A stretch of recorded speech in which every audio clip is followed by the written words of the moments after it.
प्यारे विद्यार्थियों, एक बार फिर से आप सभी का जोरदार स्वागत।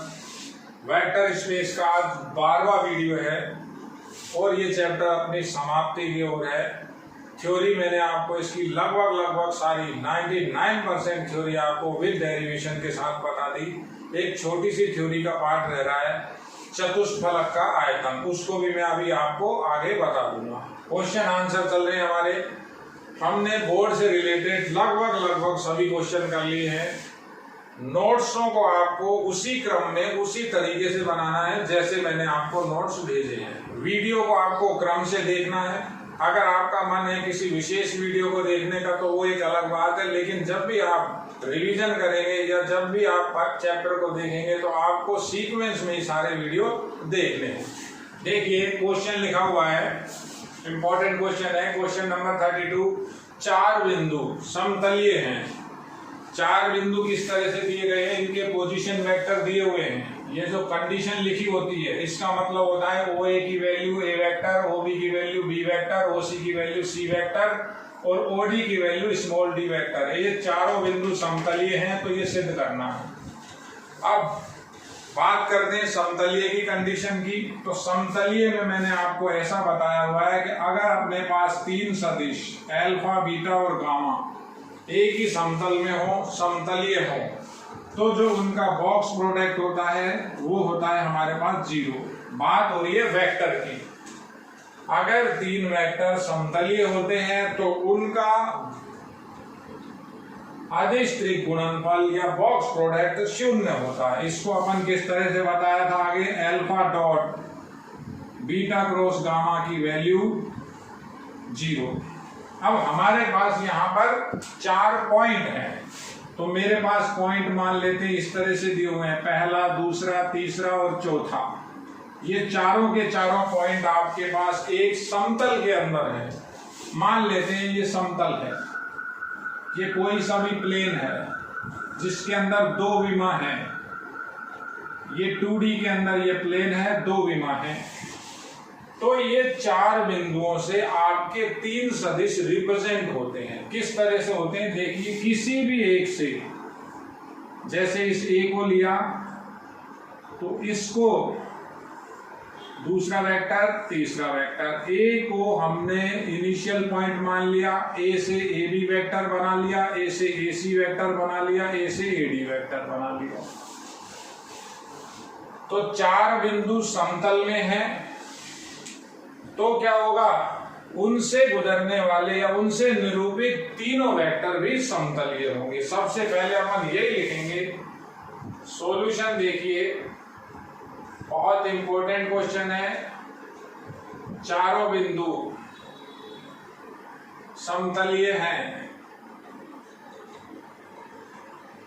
तो चारों बिंदु अगर समतलीय हैं तो क्या हो जाएगा, चारों बिंदु समतलीय हैं तो सदिश AB, AC व AD भी समतलीय होंगे। ये हम उसको थ्योरी बताएंगे। डायग्राम बना सकते हैं, चाहे तो ये रीजन दे सकते हैं। तो ये समतलीय किस तरह से होंगे, AB वेक्टर, AC वेक्टर और AD वेक्टर, इन तीनों का बॉक्स प्रोडक्ट कैसा होगा, 0। बिल्कुल अच्छी तरीके से देखिए बेटा, समझिए बातों को। AB, AC और AD तीनों का बॉक्स प्रोडक्ट 0। अब इस बॉक्स प्रोडक्ट को अपन किस तरह से खोलते हैं, AB vector dot AC cross AD की वैल्यू क्या हो जाएगी, 0। बॉक्स प्रोडक्ट की डेफिनेशन लगाइए। अब आपको दिया क्या हुआ है, ये जो आपको चारों के चारों वेक्टर दिए हुए हैं, इसका मतलब है OA vector, OB vector, OC vector और OD वेक्टर, यानी ये सब के सब पोजीशन वेक्टर के अंदर थे। इनकी वैल्यू आपको दी हुई है। ये A दिया हुआ है, ये B दिया हुआ है, ये स्मॉल c दिया हुआ है और ये स्मॉल d दिया हुआ है। बिल्कुल क्लियर है। अब ए बी को हम क्या लिखेंगे, हमारे पास एक कंडीशन और है, एल एम वेक्टर होता है, तो हम लिखते हैं एम का position vector minus L point का पोजीशन वेक्टर। देखिए त्रिभुज नियम नहीं लगाना पड़ता, सदिश योग का सीधा सीधा लिख देते हैं। एल एम वेक्टर को हम लिखते हैं ओ एम वेक्टर, यानी इसको ओ एम को क्या बोलते हैं, एम का position vector minus O L का पोजीशन वेक्टर। तो इसको भी लगा रहे यहाँ पर। रीजन क्या है, मुझे इनको काम में लेना है, स्मॉल लेटर्स काम में लेने हैं, जो प्रूव करवा रहा है इनके अंदर स्मॉल ए, स्मॉल बी, स्मॉल सी और स्मॉल डी दिए हुए हैं। तो ये वैल्यू यहाँ रखें, तो ये इस तरह से बना। ए बी को पहले अपन क्या लिखेंगे, ओ बी माइनस ओ ए। देखिए आप लोग डॉट ए सी को लिखेंगे O C minus O A, cross product O D minus O A, और ये इक्वल्स टू चलता ही रहेगा। इक्वल है ये किसके इक्वल है, जीरो के। समतलीय दिए हुए हैं तो इक्वल में आपको जीरो लिखना है। अब इनकी वैल्यू रखें, तो b minus a dot product c minus a cross product d minus a, देखिए इक्वल्स टू जीरो। अब यहां से ये इतना काम बिल्कुल सिंपल है, बहुत आसान क्वेश्चन है। आगे का काम भी बिल्कुल सिंपल है, लेकिन जब हम गुणा करेंगे तो गुणा जिस रेस्पेक्ट में होगा, देखिए पहले अगर इस ब्रैकेट की बात करें तो इसको इस तरह से खोलेंगे, b माइनस ए ऐसा ऐसा लिखा रहेगा डॉट प्रोडक्ट। अब आप क्या करना चाहते हैं उसको समझना होगा। क्रॉस प्रोडक्ट के साथ इंटू करेंगे सी वेक्टर का, तो सी क्रॉस डी हुआ पहले, माइनस सी क्रॉस ए हुआ। देखिए आप, अब ये माइनस ए वेक्टर का माइनस ए क्रॉस डी हुआ, और ये माइनस ए वेक्टर का माइनस ए वेक्टर से क्रॉस प्रोडक्ट कराएंगे तो एक तो प्लस हो जाएगा, ए क्रॉस ए ये आएगा, और इक्वल्स टू में क्या चल रहा है आपके, जीरो। देखिए ये बात आपको बिल्कुल क्लियर समझनी है, बिल्कुल सिंपल। अब ये लिखा हुआ है ए क्रॉस ए, तो दोनों सदिश समानांतर है, तो समानांतर के अंदर सदिश गुणनफल क्या होता है, शून्य होता है। तो ये खत्म हो जाएगा। हमारे पास अगला जवाब क्या आएगा, b minus a dot product c cross d। ये माइनस को हटाना चाह रहा हूं, बाद में गुणा करता हूं तो दिक्कत आती है, तो माइनस प्लस में बदल जाएगा, इनका क्रम भी सही हो जाएगा। c क्रॉस ए को a क्रॉस c लिख लिया, ये माइनस भी हटा सकते हो, प्लस में d क्रॉस a लिख लिया। देखिए इक्वल्स टू जीरो। बहुत शानदार क्वेश्चन है, समझिए इसको। अब क्या करना है, ये डॉट को लेते हुए पहले b वेक्टर डॉट 1 2 3 तीनों से, तो मैं लिख रहा हूं, देखिए b dot c cross d पहला, फिर वही का वही इससे गुणा करा रहे हैं, b वेक्टर से डॉट प्रोडक्ट इस सारे को एज इट इज प्लस लगाया, b vector dot a cross c। अब इससे तो फिर plus b vector dot d cross a। देखिए आप, ये b वेक्टर डॉट प्रोडक्ट का इंटू चला। अब क्या लिखा हुआ है आगे, माइनस ए वेक्टर, तो माइनस ए वेक्टर का भी ऐसे डॉट प्रोडक्ट कराएंगे तो आएगा माइनस ए वेक्टर डॉट पहला c क्रॉस d, फिर वही minus A vector dot A cross c, और as it is minus A vector dot d cross a। d cross a equals to zero. ये step थोड़ा सा आपको तरीके से देखना है, इसमें गड़बड़ नहीं होनी चाहिए, प्लस माइनस की कोई गुंजाइश नहीं होनी चाहिए कि आपने कहीं गलती कर दी तो फिर आएगी दिक्कत।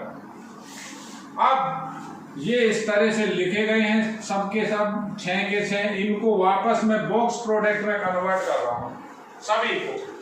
तो ये पहला बॉक्स प्रोडक्ट बना BCD, देखिए आप। दूसरा बना BAC, क्रम से उतारना है, कुछ भी नहीं करना है। BDA minus A vector C vector D vector minus A vector C vector और minus A vector D vector और A वेक्टर इक्वल्स टू 0। वापस हमने क्या किया, इनको बॉक्स प्रोडक्ट के अंदर कन्वर्ट कर लिया। अब ये 6 टुकड़े हैं, 1 2 3 4 5 और 6, 2 इसमें से 0 क्लियर दिख रहे हैं। इसकी वैल्यू 0, रीजन क्या, दोनों के दोनों सदिश समान, और एक इसकी वैल्यू 0। तो कितने पार्ट बचे, 1 2 3 और 4। आंसर में भी 4 पार्ट है, 1 2 3 और 4। देखिए आप, अब किसको किधर शिफ्ट करना है ये हम वहां देख के करेंगे। अच्छी तरह समझिए, क्वेश्चन खत्म हो चुका। अब तो मुझे जो वो सिद्ध करवा रहा है, सिद्ध ये करना है। तो यहां से देखूंगा, इसको तब आगे बढ़ाऊंगा। अब मैंने कोई इसको आगे रटा थोड़ी ना हुआ, तो अब मेरा काम यहाँ खत्म। आगे जो भी इसमें चेंजेस करने हैं तो मैं इसको देखूंगा, तब मैं कर दूंगा। देखिए 4 पार्ट है, 1 2 3 4, वहां भी 4 पार्ट है, ये दोनों 0 हो गए, रीजन अभी बता देंगे। तो किस तरह से कर रहे हैं, मैं यहां एक लाइन लिख रहा हूं, जो बचे हुए हैं पहले उनको लिख रहा हूं। क्या क्या बचा हुआ है आपका, BCA BCD plus BAC plus, देखिए BCD BAC B vector D vector A vector और माइनस का A vector C vector D vector equals to 0। अब रीजन बताइए कि ये दोनों को आपने 0 लिख दिया, ये दोनों के दोनों 0 बना दिए, तो यहां साइड में रीजन दे रहा हूं अल्फा अल्फा बीटा, कोई सा भी एक रीजन दे सकते हैं। इस बॉक्स प्रोडक्ट की वैल्यू 0 होती है। अब हमें जो प्रूव करना है उसमें लिखा हुआ है ABC, तो ABC यहां देखेंगे कहां है।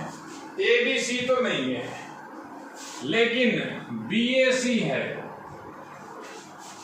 देखिए आप, तो सबसे पहले मैं इसी को लिख रहा हूं माइनस A।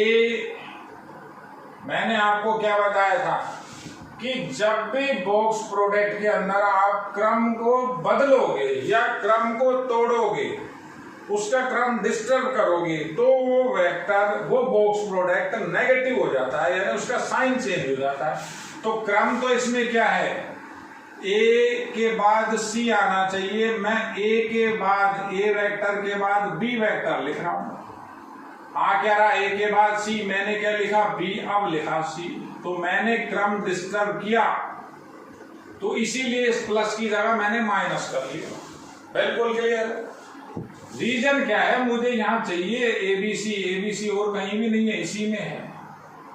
तो पहले इसको ये लिखा, देखिए आप लोग, यहां रीजन बता देंगे अभी बाद में। उसके बाद है BCD, ये BCD लिखा हुआ है, इसको एज इट इज लिख देता हूं BCD।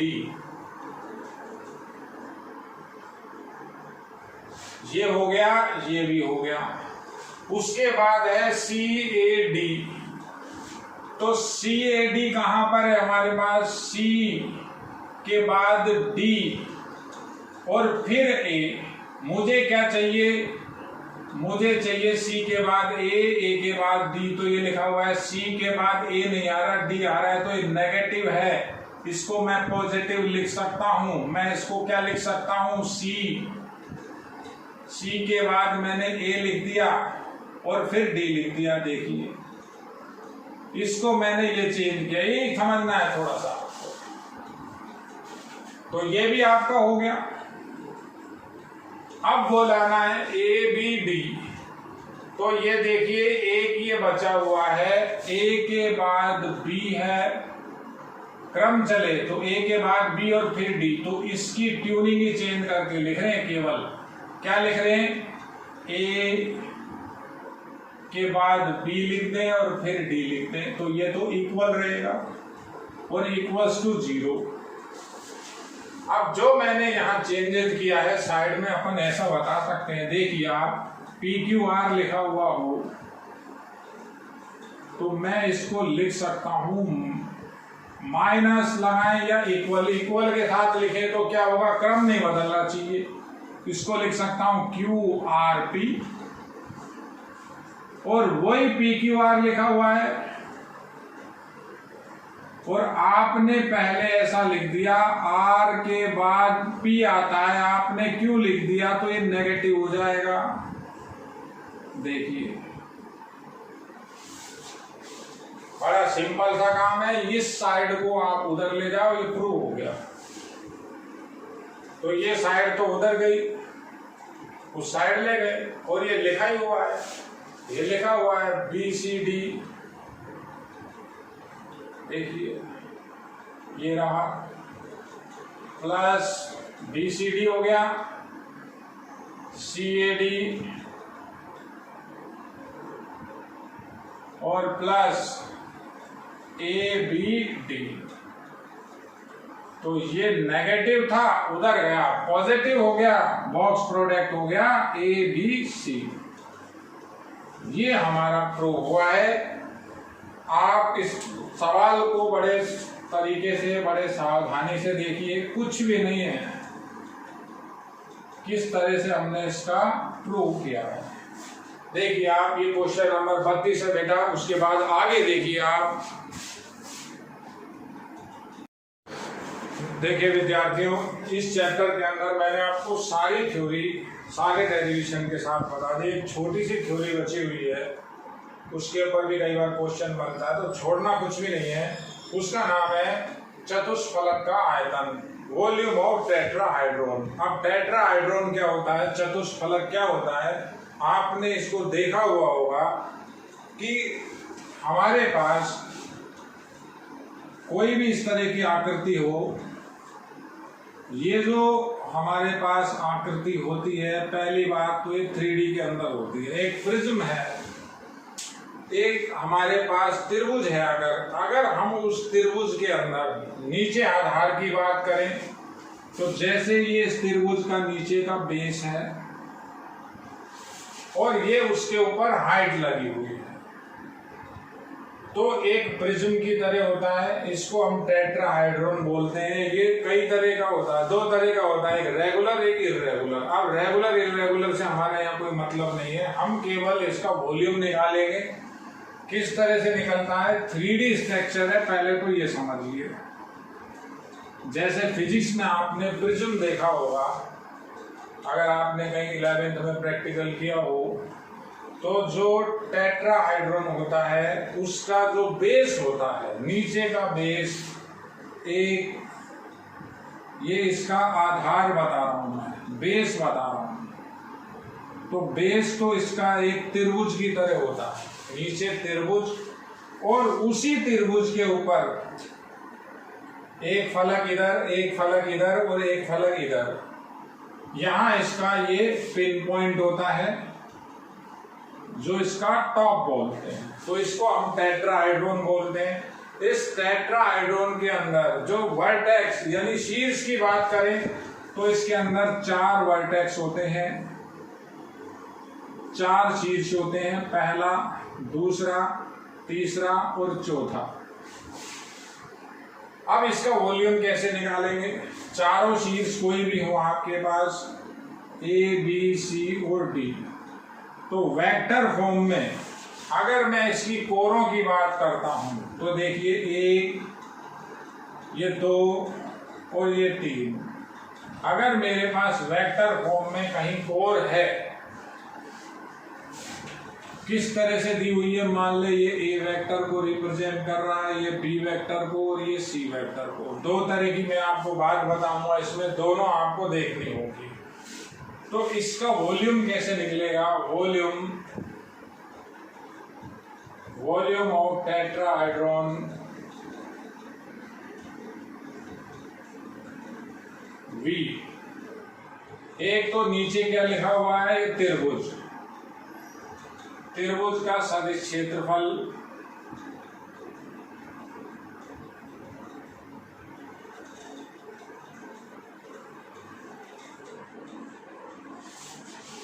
यानी आधार का क्षेत्रफल, इसका वॉल्यूम होता है आधार का क्षेत्रफल,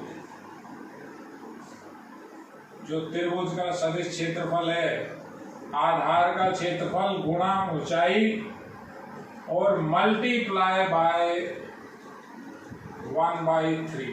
ये इसके वॉल्यूम का हमारे पास एक पुराना सूत्र है। तो इसको सदिश वे में कैसे कन्वर्ट करेंगे, तो v की वैल्यू होती है 1/3। अब त्रिभुज का सदिश क्षेत्रफल आपने इस तरह से पढ़ा हुआ है, वो 1/2 त्रिभुज का वेक्टर एरिया, वेक्टर एरिया आपने क्या पढ़ा हुआ है, B क्रॉस C और एंड इनटू में हाफ, ये B क्रॉस C लेते हो आप। अभी मेरे पास यहाँ A क्रॉस B है, ये नीचे, तो मैं इसको इसी फॉर्म में लिख देता हूं A क्रॉस B। देखिए, और ये हाइट, तो ये हाइट को डॉट लगा के लिखेंगे हम, सदिश इंटू करेंगे इसका इससे, इंटू ये हाइट व्यक्त करेगी C को, तो अल्टीमेटली आ जाएगा 1/6 A cross B dot C। V की वैल्यू 1/6 मैंने बताया था, ये क्या चीज लिखी हुई है, सदिश त्रिक गुणनफल, अदिश त्रिक गुणनफल लिखा हुआ है। अदिश त्रिक गुणनफल के अंदर आप क्रॉस व डॉट की पोजीशन को इंटरचेंज कर सकते हो, तो मैं ऐसा लिख रहा हूं A dot B cross C। तो मेरे पास इसका जो वॉल्यूम आया, ये इसका वॉल्यूम है घन इकाई। अगर बॉक्स प्रोडक्ट की फॉर्म में लिखें तो 1/6 A वेक्टर, B वेक्टर और C वेक्टर। अब इम्पोर्टेंट क्या है, इम्पोर्टेंट ये है कि ये जो ABC लिखा हुआ है, ये इसके कनेक्टिव फलक होनी चाहिए, 1 2 3, ये वाली बीच में इसका कोई रोल नहीं होना चाहिए, या तो फिर इन तीनों का रोल हो 1 2 3, या इनका 1 2 3 कनेक्टिव फलक हो और हो उसकी, तो उसका हम आयतन लिखते हैं घन इकाई। ये पहली बात। इसी के अंदर आपको एक दूसरी बात समझनी होगी, वो दूसरी बात क्या है, कई बार क्या मिलेगा आपको, केवल और केवल शीर्ष मिलेंगे। जैसे ये टेट्राहाइड्रोन दिया हुआ है, इस टेट्राहाइड्रोन के अंदर आपको A, B, C और D शीर्ष मिल गए, तो ये शीर्ष आपको 3 क्या बनाने पड़ेंगे, सदिश बनाने पड़ेंगे। तो 3 सदिश बनाने का हमारा काम जैसे अभी हुआ था, कैसे बनाए थे, AC या इक्वल A को स्टार्ट कर ले, यहां से इनिशियल पॉइंट ले ले 1 2 3, तो AB, AC और AB। अगर आपके पास चतुष्फलक के चारों शीर्ष हैं, तो उनसे हम 3 वेक्टर बनाएंगे। वो वेक्टर क्या करेगा, उस चतुष्फलक के किसको रिप्रेजेंट करेगा, कोरों को। ये कोर जो हो गई 1 2 3, तो ये कोर हो गई, ये कोर पहली, AB दूसरी और तीसरी। जैसे मान ले ये अल्फा वेक्टर है, ये बीटा वेक्टर है और ये गामा वेक्टर है। तो अब हम फॉर्मूला क्या लगाएंगे, तो V की वैल्यू होगी 1/6 AB AC AD। वॉल्यूम ये हो जाएगा घन इकाई, और इसके अंदर ए बी वेक्टर कैसे कैलकुलेट होगा? ए बी वेक्टर को मैंने जो अल्फा मान रखा है ओ बी माइनस ओ ए से होगा, ये आएगा अल्फा वेक्टर। अब इस पे क्वेश्चन करा के बताता हूं आपको। बीटा वेक्टर यानी ए सी वेक्टर हो जाएगा आपका ओ सी माइनस ओ ए, और ऐसी सी वेक्टर गामा वेक्टर यानी ए डी वेक्टर की वैल्यू आएगी O D vector minus O ए वेक्टर। तो ये दोनों आपको थोड़ा सा देखना है। वॉल्यूम वही रहेगा, बस इसमें क्या हो गया, चारों के चारों शीट्स मिल जाएंगे और उसमें क्या होगा, आपको 3 कोरे मिलेंगी जिनके वेक्टर फॉर्म होंगे आपके पास कोरों की। तो टेट्राहाइड्रोन का वॉल्यूम ये होता है। इसका मतलब हुआ है ये किसके बराबर हुआ, चतुष्फलक का जो आयतन हुआ, चतुष्फलक का आयतन 1/6 हुआ। ये काय का आयतन है, समानांतर षटफलकी के, तो वो बराबर होगा 1/6 समानांतर षटफलकी का आयतन। समानांतर षटफलकी के आयतन में अगर आप 6 का भाग दे दोगे तो चतुष्फलक का आयतन आ जाएगा। इस पे भी आपका कभी कभी एक छोटा मोटा क्वेश्चन आ जाता है, जिस पे मैं आपको क्वेश्चन बता रहा हूं, देखिए। देखिए विद्यार्थियों, क्वेश्चन नंबर 32 कह रहा है एक चतुष्फलक दिया हुआ है, उसके चारों शीर्ष दिए गए हैं, तो उसका वॉल्यूम बताओ। अब आपको पहले ये समझना पड़ेगा कि शीर्ष दिए हुए हैं, ना कि उसकी कोरों की सदिश भुजाएं। कई बार क्या होगा, अगर कोर देगा तो 3 कोर देगा तो सूत्र सीधा लगाना है। आप शीर्ष दे रखे हैं, वर्टेक्स दे रखे हैं, तो देखिए हमारे पास कोई भी चतुष्फलक हो, ये मान लेते हैं कोई हमारे पास टेट्राहाइड्रोन है, कोई चतुष्फलक है। अब किसी भी तरीके से आप काम करें, लेकिन डायग्राम अगर बनता है तो बनाएं। डायग्राम बनाना एक आपके लिए, ये ए वेक्टर मान लिया, ये बी वेक्टर ले लिया अपन ने, ये सी वेक्टर ले लिया और ये डी वेक्टर ले लिया। देखिए, तो अब करना किस तरह से है इसको, मैंने अभी आपको जो थ्योरी में बताया था, जो कोर होंगी ना, कोर मतलब वो कनेक्टिव होनी चाहिए। जैसे ए को आपने पोजीशन माना तो एक ये ली, एक ये ली, एक ये ली। देखिए आप, तो अपन लिखेंगे चित्रानुसार। अगर डायग्राम बनता है तो लिखो, नहीं तो डायरेक्टली फॉर्मूला आप लिख सकते हो, इसमें कोई प्रॉब्लम नहीं है। चतुष्फलक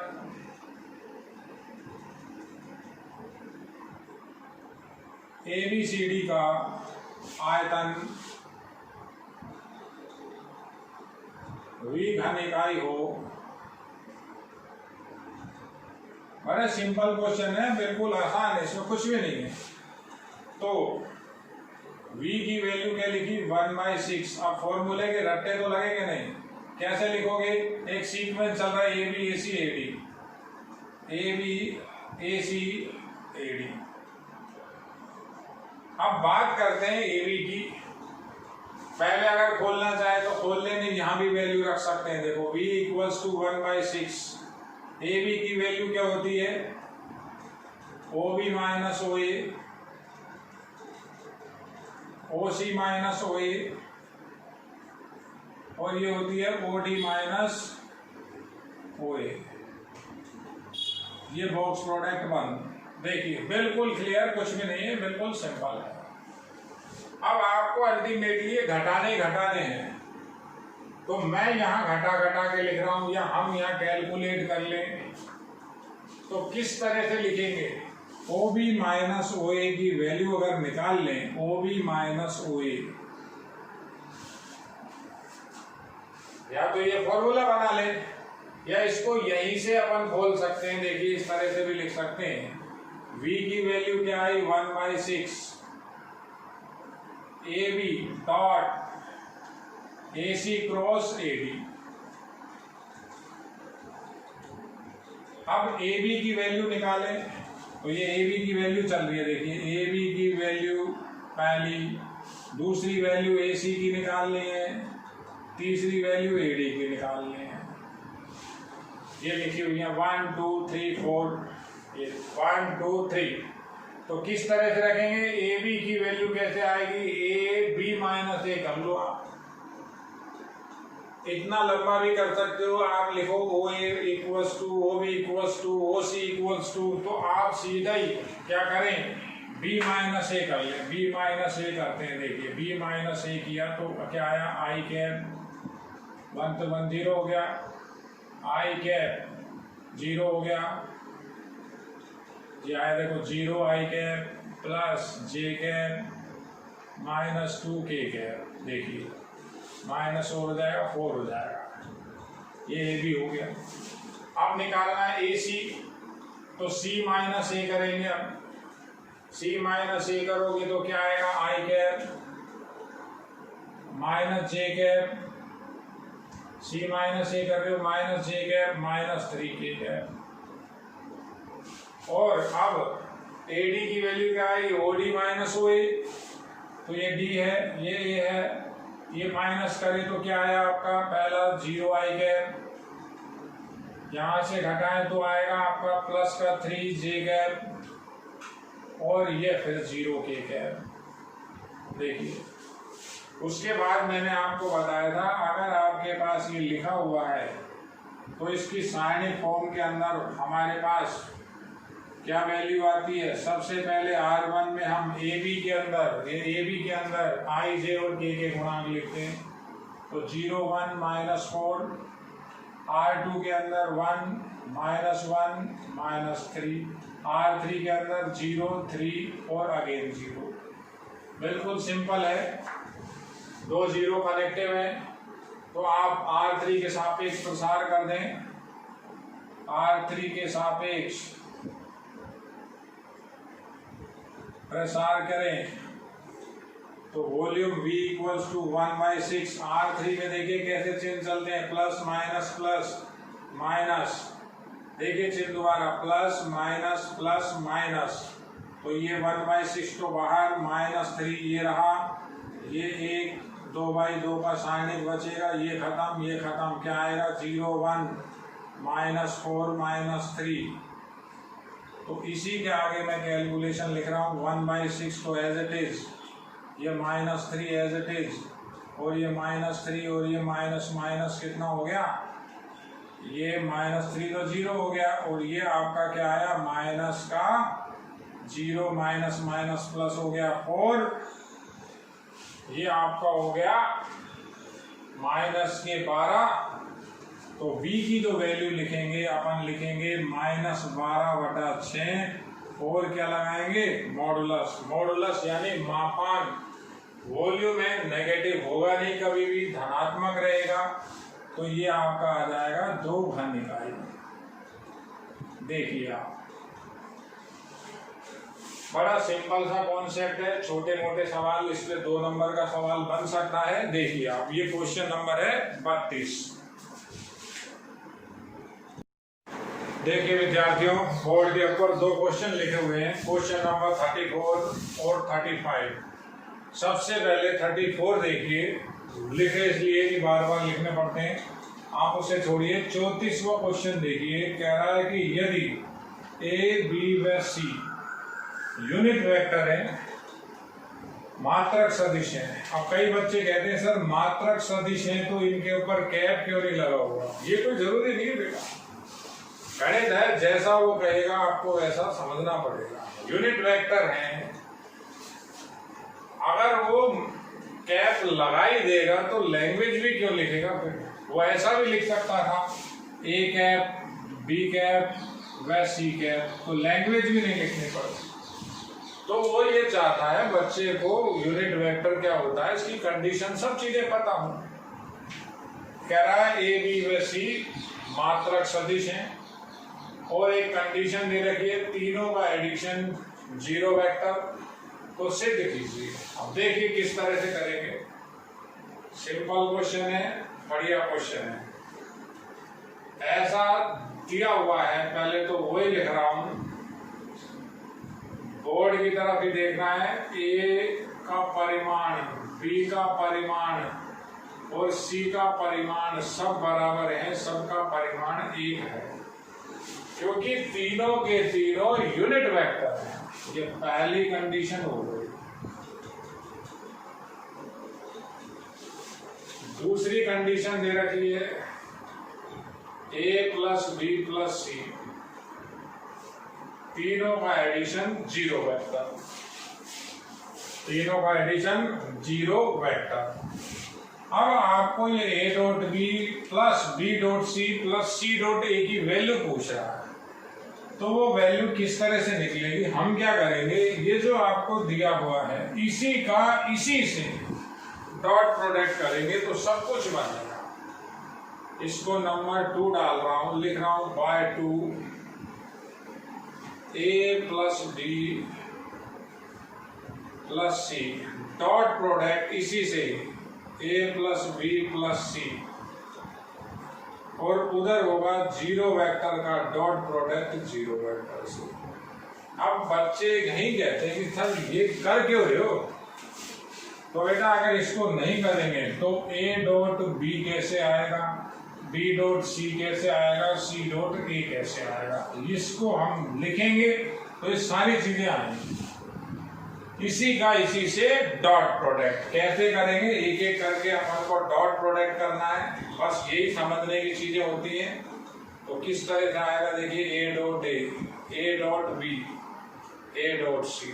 पहले ए को स्टार्ट किया, ए का काम चाहो तो ब्रैकेट लगाओ, नहीं लगाना मत लगाओ, B dot A, B dot B और बी डॉट सी। सी से डॉट प्रोडक्ट करा रहे हैं तो C dot A, C dot B और सी डॉट सी, और 0 का 0 से डॉट प्रोडक्ट सिंपल 0 आएगा। वेक्टर 0 था वो 0 हो गया। देखिए 9 स्क्वायर में 3 3 और 3 9। देखिए 1 2 और ये 3।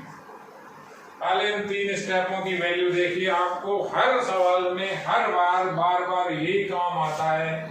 ऐसा लिखा हुआ है एल्फा डॉट एल्फा की वैल्यू एल्फा वेक्टर के परिमाण का वर्ग होता है। तो ये तीनों को एक साथ लिख रहा हूं, ए का परिमाण, बी का परिमाण वर्ग, सी का परिमाण वर्ग प्लस। अब देखिए ये लिखा हुआ है ए डॉट बी और ये लिखा हुआ है बी डॉट ए, है तो दोनों सेम ही, लेकिन आपको लिखना पड़ेगा कि डॉट प्रोडक्ट में क्रम विनिमय के नियम का पालन होता है, फिर लगाना है। तो अगर अपन इनको एक साथ लिखें तो ऐसा लिखना पड़ेगा, देखिए A dot B plus B dot A. ऐसे ही एक जगह लिखा हुआ है बी डॉट सी और सी डॉट बी, एक साथ लिख रहा हूं। फिर अगेन ए डॉट सी लिखा हुआ है और सी डॉट ए लिखा हुआ है। पेयरिंग हो गई, डबलिंग हो गई इनकी। देखिए आप इनको वहां आपको ये सब दिखेंगे। अब लिख रहे हैं कंडीशन, यहां बता देते हैं एक्स डॉट वाई की वैल्यू वाई डॉट एक्स होती है। Vector X dot Y equals to Y dot X. ये वैल्यू 1 हो गई, ये 1 हो गई, ये 1 हो गई। वहां दिया हुआ है देखिए, क्लियर दे रखा है, क्या है, तीनों के तीनों यूनिट वेक्टर है, ये लिखा हुआ है। तो 1 का स्क्वायर 1 का स्क्वायर और 1 का स्क्वायर 3 हो गया। यहाँ से सबसे 2 कॉमन आ जाएगा, डबल हो जाएंगे, ये डबल हो जाएंगे। या तो पहला ऐसा लिख दें 2 a dot B plus 2 b dot c और plus 2 c dot a equals to 0।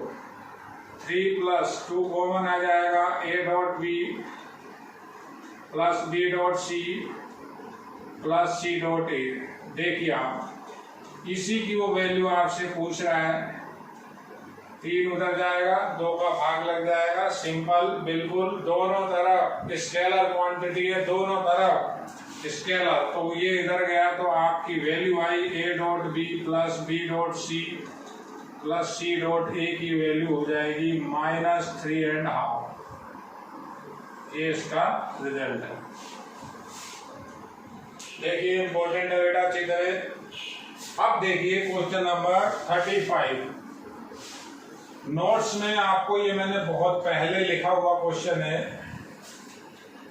तो ये मैंने नोट्स तो बना दिए लेकिन मैं इसको करना भूल गया था। आप कर रहे हैं इस क्वेश्चन को, ये भी इम्पोर्टेंट है। कह रहा है दो काम करने हैं। कहता है एक तो उसे प्रूव कीजिए, और कहता है ये जो आपने प्रूव किया है इसकी ज्योमेट्रिकल रिप्रेजेंटेशन और बताइए, ज्यामिति डिटेल और बताइए इसकी ये है क्या चीज, ये किसको रिप्रेजेंट करता है, इसका क्या अर्थ निकलता है ज्यामिति के अंदर।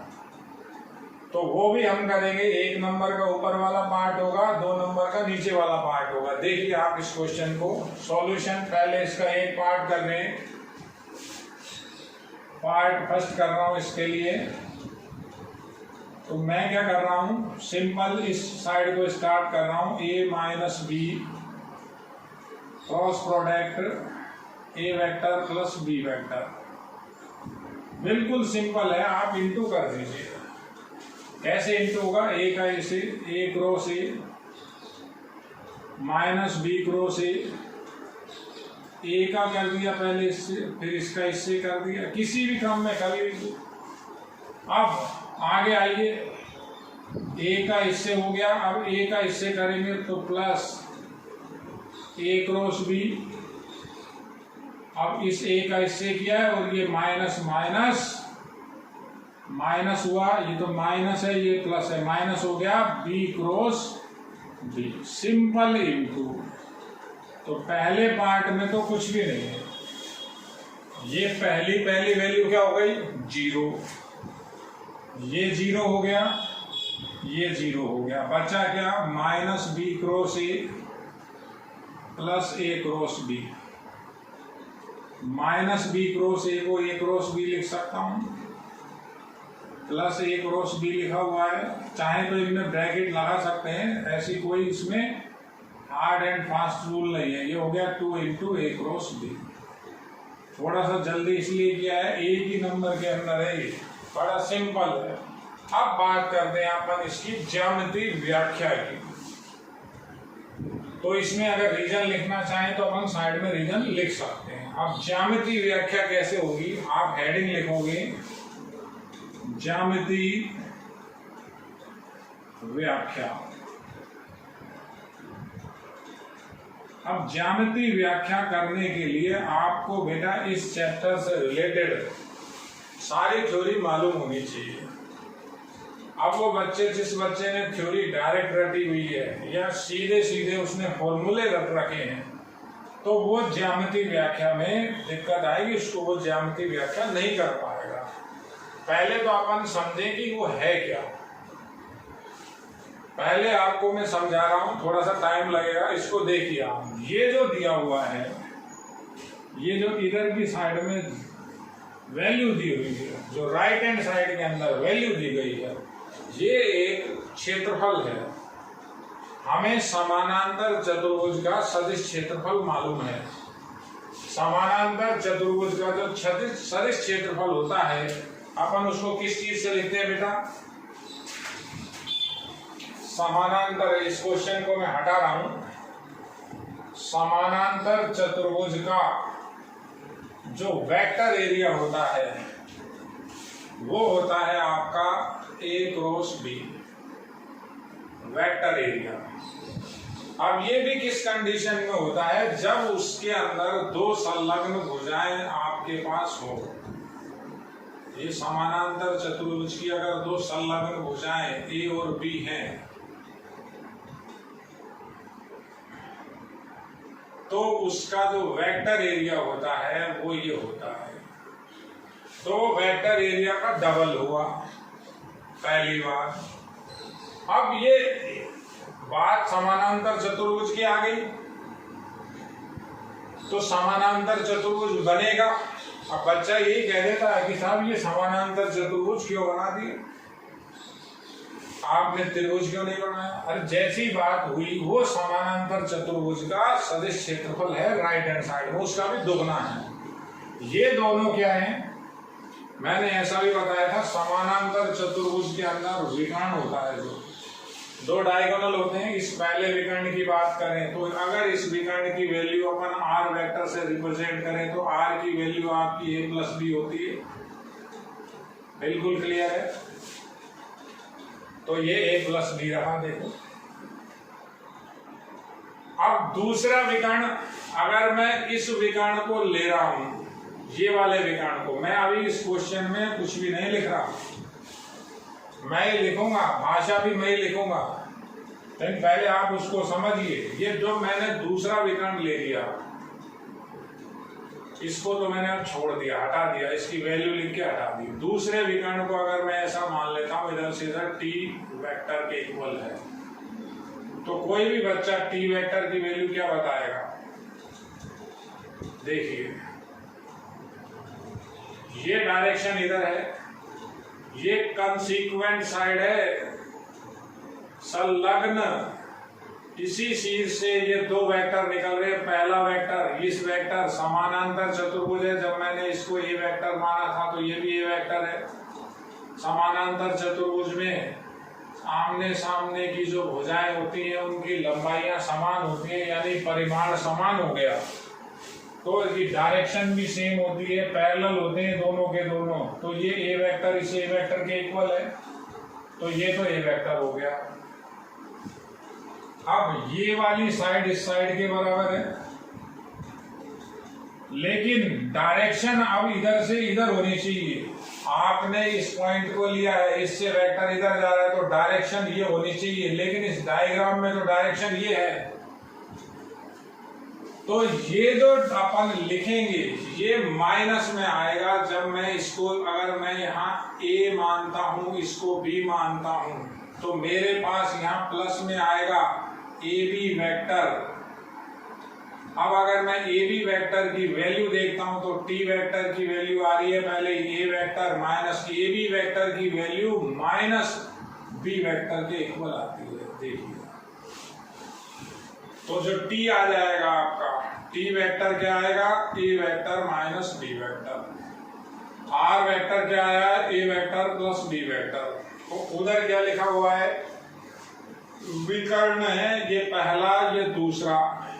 विकर्ण समानांतर चतुर्भुज में विकर्णों का सदिश गुणनफल उसके सदिश क्षेत्रफल का दुगना होता है। देखिए आप अब लिखेंगे क्या? ये डायग्राम उधर बनेगा। अब ज्यामिति व्याख्या बेटा वही बच्चा करेगा जिसको कॉन्सेप्ट क्लियर है। तो कैसे लिखना है मैं लिखता हूं, देखिए समझिए। दोबारा इसको यहाँ एक बार फिर समझ लेंगे अपन। अगर आपको लगा कि साहब हमें अभी बात समझ में नहीं आई तो मैं आपको एक बार दोबारा क्लियर करूंगा। देखिए माना ABCD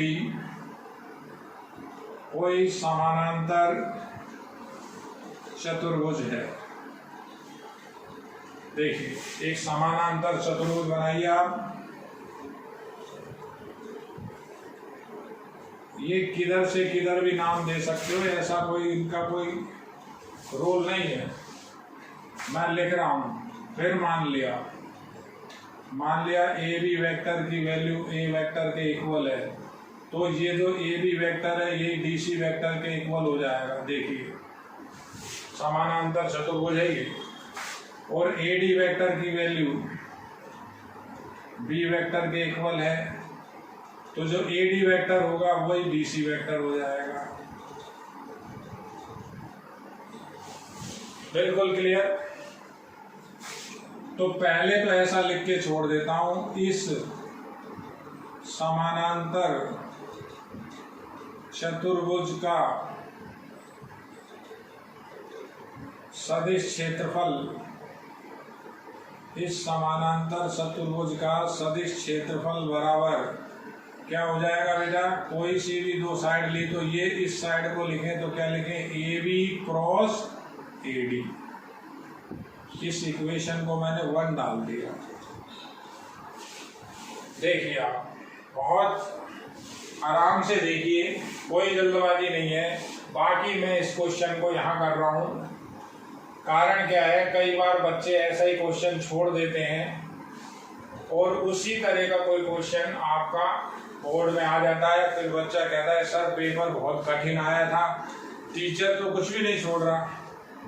हम आपको कह के ये बता रहे हैं कि जो आपको पढ़ाया है, जो मैंने आपको नोट्स बनवाए हैं, जो भी मेरे 12-13 वीडियो लेक्चर है, इनसे बाहर आपको राजस्थान बोर्ड में 2021 में जो एग्जाम होगा उसमें कोई भी बाहर से चीज आपके उसके अलावा नहीं मिलेगी। और अगर कोई चीज बाहर से भी आई है तो अगर बच्चे की थ्योरी क्लियर है, उसके कॉन्सेप्ट बिल्कुल क्लियर है, थ्योरी उसने डेरिवेशन सहित देखी है, तो वो क्वेश्चन भी वो कर लेगा। देखिए अब इसके आगे मैं यहाँ लिख रहा हूँ बेटा, समानांतर चतुर्भुज का सदिश क्षेत्रफल ये हुआ। अब इसके विकर्ण की बात करते हैं। इसके अंदर जो विकर्ण है, जो दो डायगोनल है, पहले इस विकर्ण को लेते हैं। देखिए ये समानांतर चतुर्भुज का सदिश क्षेत्रफल हो गया आपका। अगर अपन इसकी वैल्यू भी लिख के छोड़ दें तो मैं यहाँ वैल्यू लिख रहा हूँ, लैंग्वेज की फॉर्म में लिख रहा हूँ, मुझे ज्यामिति व्याख्या करनी है। समानांतर चतुर्भुज का सदिश क्षेत्रफल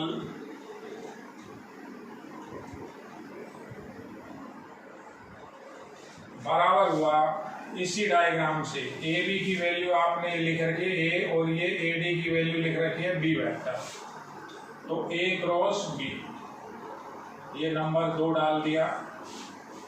अब विकर्ण की बात करते हैं। देखिए विकर्ण आपका ये पहला डायगोनल है, ये डायगोनल है AC, तो विकर्ण AC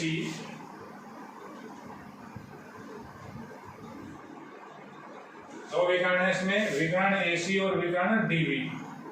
जिस कंडीशन में लिखे हुए विकर्ण, पहला विकर्ण DB लिख लेते हैं, DB विकर्ण।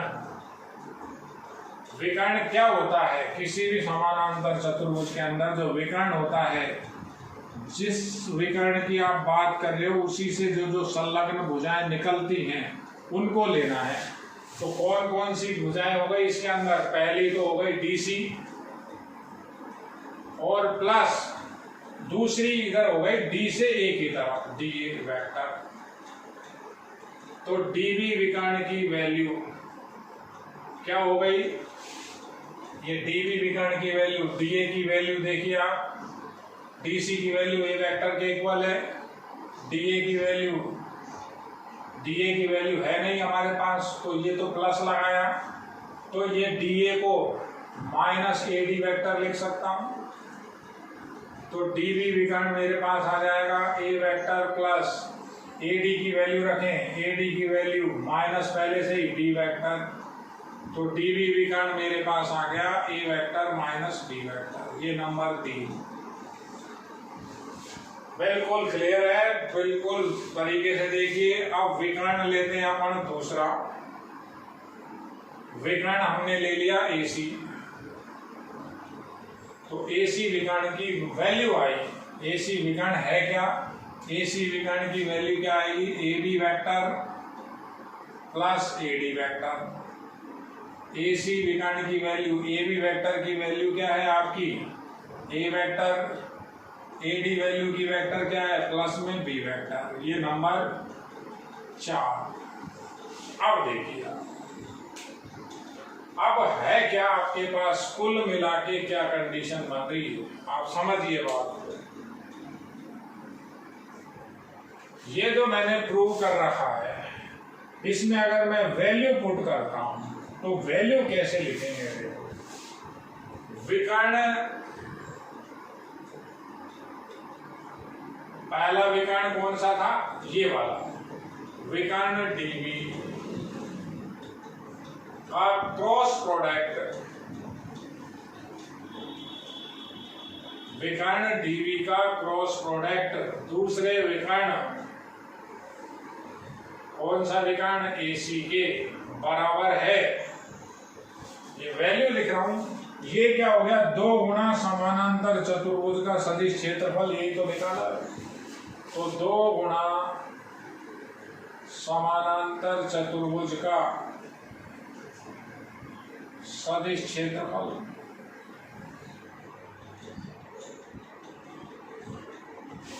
ये आपके पास एक तर्क आ गया। और तरीके से समझिए, अब एक लैंग्वेज लिखनी है छोटी सी। जो आपने ये डेरिवेशन किया है, जो आपने ज्यामिति व्याख्या की है, उसको मैं क्या लिखूंगा? समानांतर चतुर्भुज में, सारांश है इसका, समानांतर चतुर्भुज में विकर्णों का सदिश गुणनफल, ये विकर्ण पहला, ये दूसरा, उनका सदिश गुणनफल, समानांतर चतुर्भुज में विकर्णों का सदिश गुणनफल, उसके सदिश क्षेत्रफल का, उसके सदिश क्षेत्रफल का